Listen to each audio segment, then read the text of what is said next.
Hi, my name is Katie Davies. I'm the owner of Heaven Sent Clinics, and today I'm going to show you my one-pass microblading method.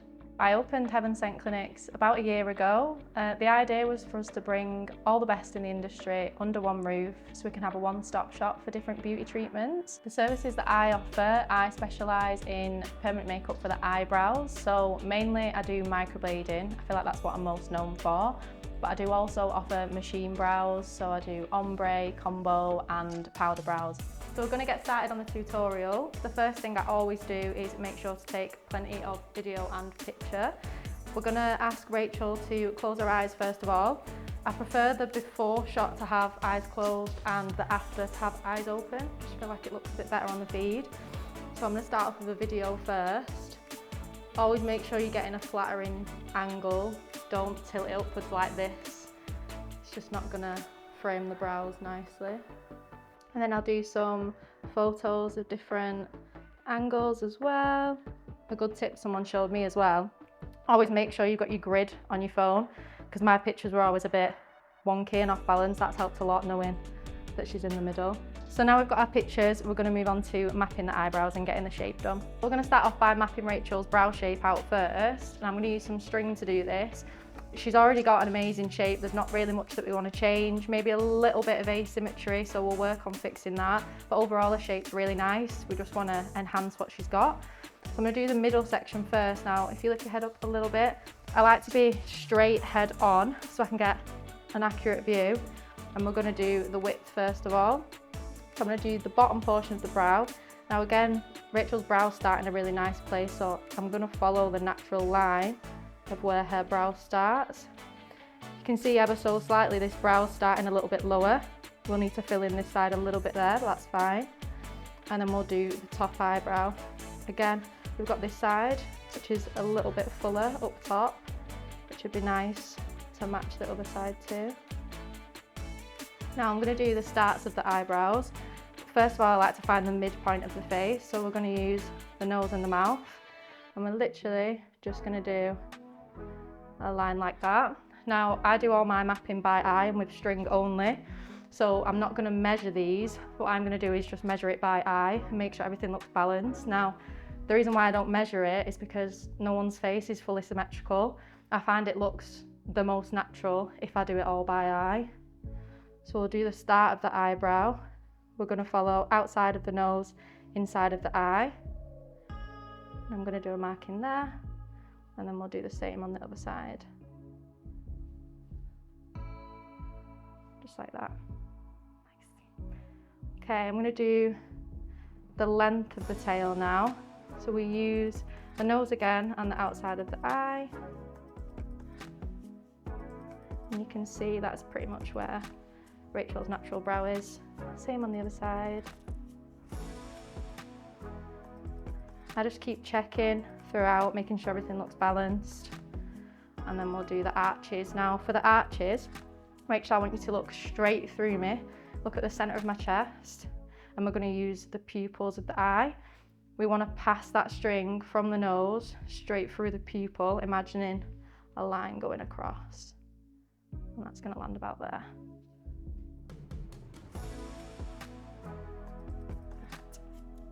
And just close your eyes for me, Rach. Open your eyes again. And close your eyes for me. Right, I like to do this bit with the eyes closed. We're going to do this underneath section now here. Just means that it doesn't get in the way. Lift your chin up slightly for me. All we're going to do now is start connecting the dots. So we're starting point here. We're going to work underneath the brow, up to that point that we made before. And then we're going to connect to the tail as well. Same on the top.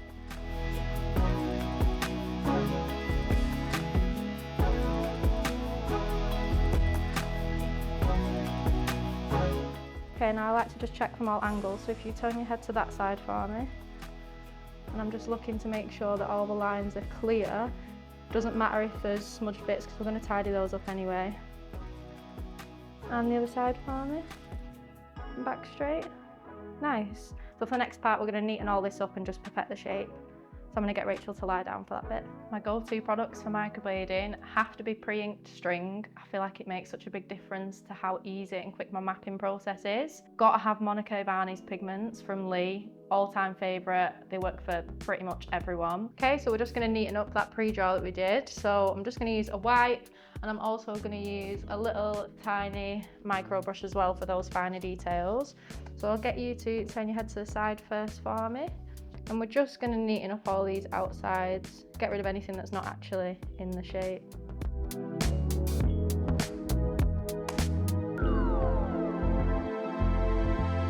And then we're going to use the tiny brush and just wet it on the wipe, and we'll just go over all the tiny details. I find like the neater this bit is, the easier it is to do your shape the best.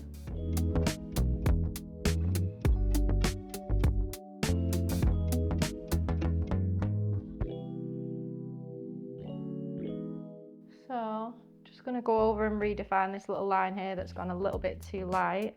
I need to make sure I can see everything super clear. I'm just going to go back in with that string again. And face forwards for me. I'm just going to double check the shape side by side.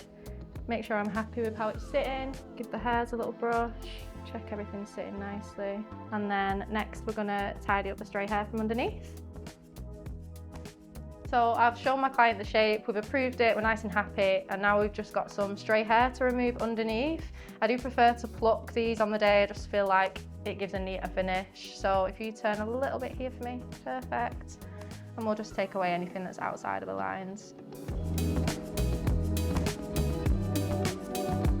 Also, I know it sounds silly, but just be careful when you're doing this not to wipe your fingers all over the shape, because I've done that so many times. And then you've just ruined it, so just mind where you're stretching the skin as well if you do it this way around.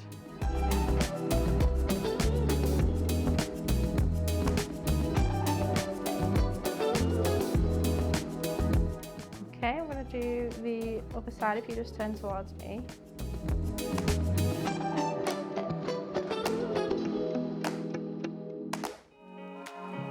Perfect, so now they're nice and tidy, we can get started with setting up for the treatment and getting our needles ready.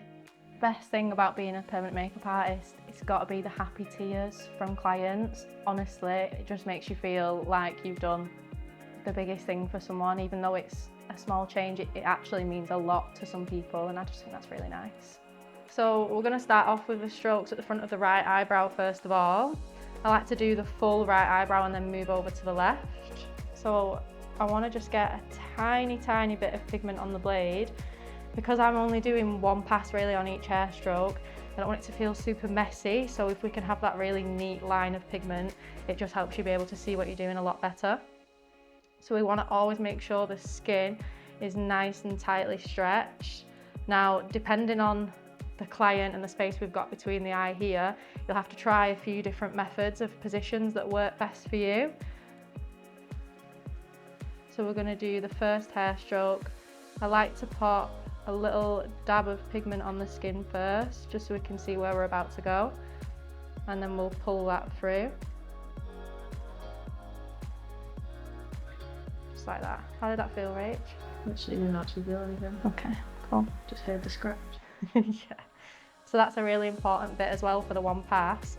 We need to make sure we're hearing that scratch. We need to make sure we're at the right depth in the skin. And again, we're just dabbing and pulling gently and slowly through. You want to make sure that you're not putting a lot of pressure down, you're letting the blade do the work, but while still hearing that scratch. So the reason why I actually do only one pass on each stroke is because it's a lot less trauma to the skin. If you can get it in there in one go instead of having to keep going over it, it just keeps the skin a lot calmer, and I've found that aftercare is a lot easier for the client as well. You don't want to cause a lot of trauma to the skin, it's going to end up causing more scabbing or more irritation afterwards. So for me, I've found this is what works best. What I'm making sure to do is just really go in with the natural flow of Rachel's hair. So we're keeping it nice and lifted. We know that's how she likes to wear her brows as well, a little bit more brushed up. So I'm making sure that I'm following that hair growth pattern that she's already got. and that nothing stands out too much.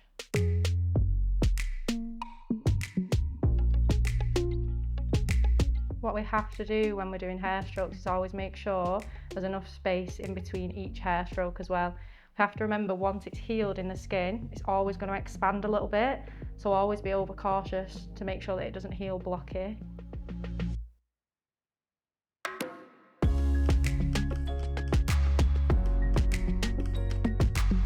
Now what I'm doing when I look back over is just checking that I've got a nice even fill of pigment throughout the hair stroke.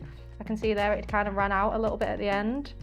So I'm just going to go back over a tiny bit, not really with any pressure, but just make sure that it's got colour through the whole stroke so I can see what I'm doing when I'm going back through. It's very easy to get lost in between the natural hairs, especially when you're doing something so delicate, so you just want to make sure it's always full.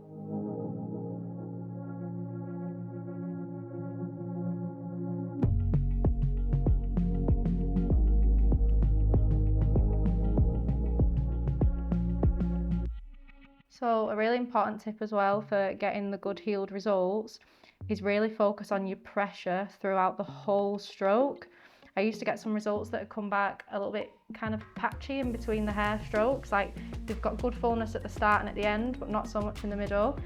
And I realised I was rushing through the stroke. If you really take your time and just focus on your pressure being consistent throughout, it's just going to make sure it's going to heal as even as possible.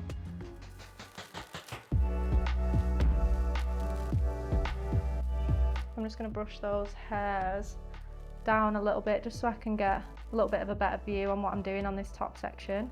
Now, Rachel, if you lower your chin down a little bit, yes, perfect. I find it's just a bit easier for the top section, otherwise you feel a little bit like you're falling in on yourself.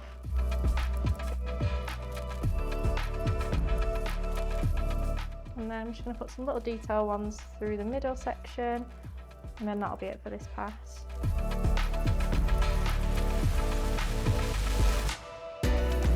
Going to check that I have covered everywhere. As Rachel's got quite a bit of natural hair, I just want to make sure we've gone through everything. Yeah, so I'm really happy with that for the first pass. I'll probably want to add in some little tiny detail ones in between here. I'm just going to rub the pigment mask in first, and then I'm going to assess and see what I want to do. It's always better to leave it less is more, and then I can add those little ones in if it needs some extra fullness.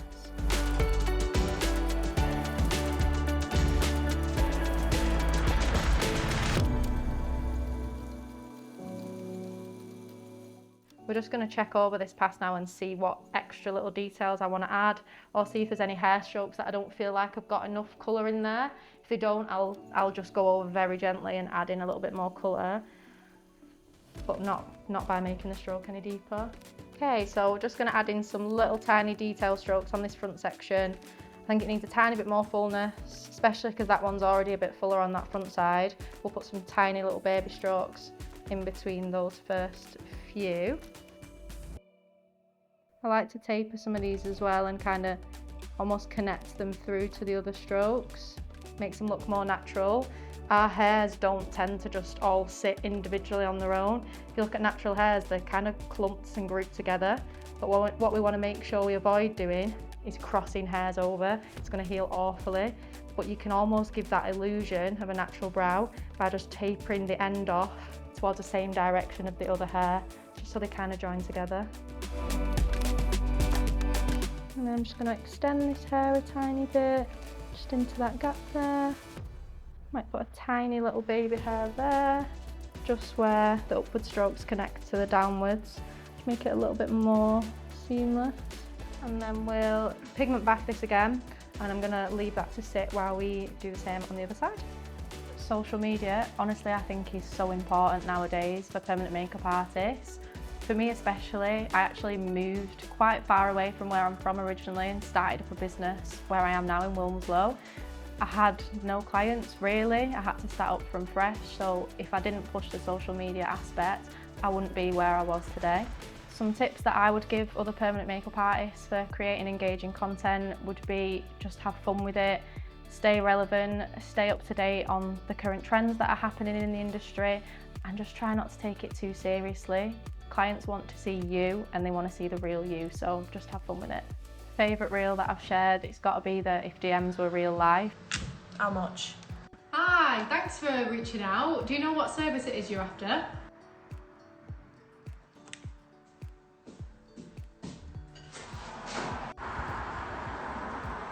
Everyone loved that one, and it's so true as well. It was literally just to show the type of messages that we get every day and just kind of tire kickers really that want to ask you something but aren't really interested. And yeah, it was just a funny way for us to kind of laugh about something that's actually a little bit painful. Right, so we're going to get started on the second eyebrow while this one's got its pigment bath on. So I'm going to get Rach to turn a little bit this way for me. Perfect. I'm just going to do the same again at the front. Can be a little bit more awkward to stretch the skin as well on this side. I always get clients to keep the eyes closed just whenever I'm touching them. Basically, we just don't want to poke them in the eye.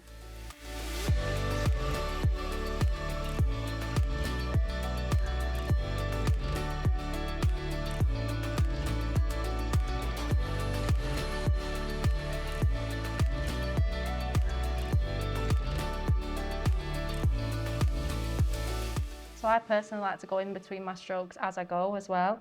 Some people do like the skeleton and then go back in and do them. But for me, I find the more you're working on the skin, the more uncomfortable it's going to get. So I just try and get the bits out of the way with and then move through the brow. It just tends to be more comfortable for your client.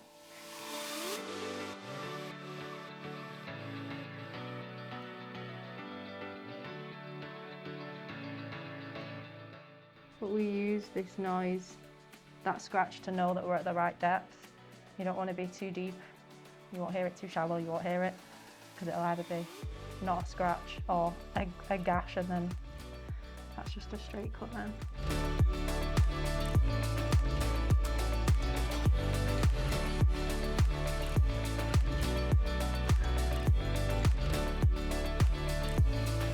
Yeah, so the way that I work with pigments is a lot of it's by eye, and I find I can do that a lot more with Monica Ravanni because the range is so easy to work with.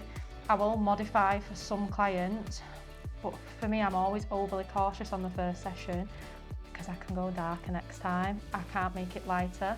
Well, I can, but it's a lot harder, so we avoid that if we can. So yeah, I'll always be more cautious with the colour. Some clients, mainly older clients or someone's got super thin skin, can pull quite a bit cooler, so we might add a little bit of warmth to modify, but Monica Ravanni is the pre-modified, so really easy to work with, and I'm just going off the client's existing brow hair and their hair colour as well. For most people use a 0.18 U blade. It's quite universal, it's got like a really nice thickness to it, but for those that have got like super thin skin or really like fine hair, I will use something a little bit smaller, but yeah, for the most part a 0.18 U blade is what I tend to reach for. That's like my favourite, but it depends on the client. Now I'm just going to do this top corner. With the top corner, I always make sure I'm doing quite a few individual strokes and only the tip is touching the outside of the line. A bit of a pet peeve for me is when it's just one hair stroke that follows down through the outside of the brow. I feel like it never heals very well. It always looks kind of obvious and quite fake. No one has a hair that long, so I always make sure to just start the tip of the hair on that outline.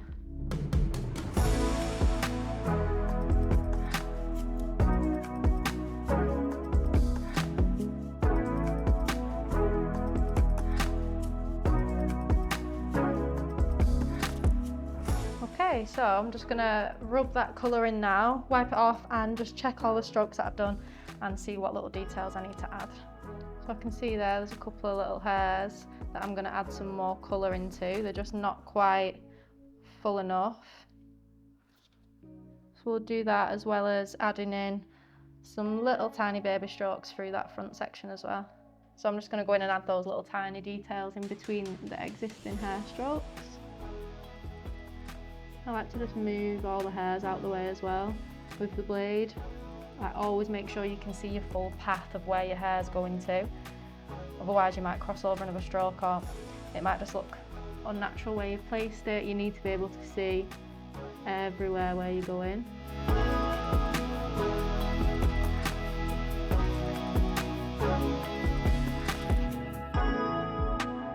Okay, so we're going to do the pigment bath. Now, for me personally, I don't feel like you need to leave this on for a super prolonged period of time. Because we're working so superficially in the skin, once you rub it in, it's pretty much in there. We're not waiting for it to soak in deep or anything. So yeah, I'll literally just rub this on, leave it for a couple of minutes. Normally I'll go and get the aftercare ready, and then we'll wipe everything off and check for final results. So the way that I always reassure clients that are worried about the end result being too much, it's always going to be just take it easy first session. There's no reason why we can't go super natural, get used to it, add to it next time I see you. I'd so much rather that than them freak out. Right, so we've finished the microblading treatment. Now it's time to show our client. So if you'd like to open your eyes and you can check out the new brows when you're ready. Oh, I actually love them. They look so good. Feeling okay about the shape and everything? Yeah. Yeah? Really nice. You're welcome. So the final step now is we've got your aftercare. So exactly the same as what we sent you in the email ahead of time. We've got your instruction card. It's got your step-by-step and it's also got what to expect through each stage of your healing process. That's to go alongside your products to look after your brows. So just keep them clean, follow your aftercare, and I'll check in with you while you're healing as well, make sure everything's okay. Yeah?